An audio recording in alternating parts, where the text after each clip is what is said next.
Barrels of crude incinerate a small Quebec village.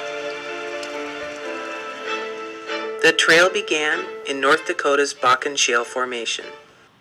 Nearly 700,000 barrels of North Dakota crude are hauled every day by unit trains. 5 years ago, these pipelines on the rail didn't exist. What changed? Innovations in hydraulic fracking allowed producers to suck more oil out of the Bakken Shale than they knew what to do with by the late 2000s. Pipelines were full and tank trucks were clogging roads.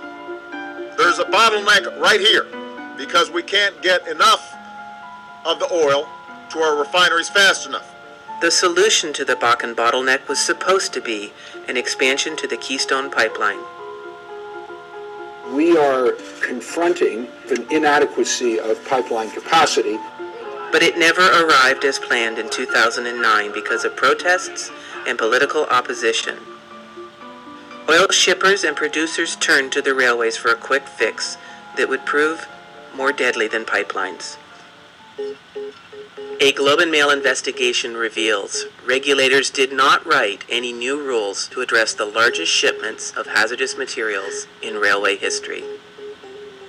And they ignored numerous signs that something was wrong. Pipeline operator Enbridge filed an emergency complaint in May that it had received Bakken oil with lethal amounts of hydrogen sulfide. The oil contained 24 times the legal amount of the dangerous vapors.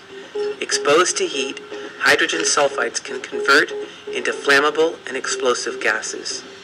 At the same time, U.S. rail regulators were asking about severe corrosion of the internal surfaces of tank cars. 2 months after Enbridge's alarm, a train carrying Bakken oil is snaking its way to Lac-Mégantic, traveling through southern Ontario and heading east. The train left Montreal on the morning of July 5th, on a day that the heat rose as high as 29 degrees Celsius. That's a temperature known to create flammable gases in tank cars with Bakken oil. In the first minutes of July 6, the parked train broke free of its brakes, rolled down an incline, and crashed into the center of Lac-Mégantic.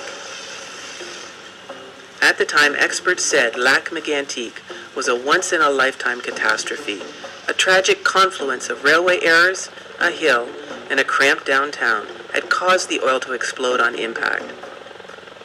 But 4 months after Lac-Mégantic, another town, this time in Alabama, was awakened by exploding Bakken oil. There was no hill, no cramped space.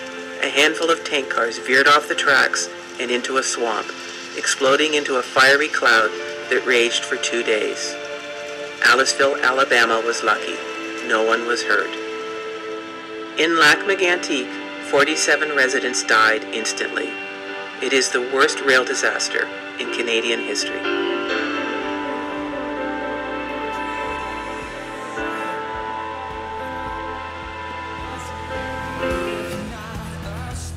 Canadian National is one of the major railways that is currently transporting hazardous substances, including Bakken crude, throughout 3 countries, Canada, the United States, and Mexico. Secondary routes prove even more invasive, allowing the transport of hazardous substances dangerously near homes, schools, playgrounds, and other public locations. A related issue to transport is the storage of hazardous substances. These gas tanks are located dangerously close to the Black Hawks Estates trailer park in Des Plaines, Illinois. The good news. Students for Democracy is an international initiative of the public education school system involving student participation in the activities of government with a current focus on the issues of the transport and storage of hazardous substances near residential and public locations and the related issue of fracking. Students will attend and participate in local government open meetings and committee meetings.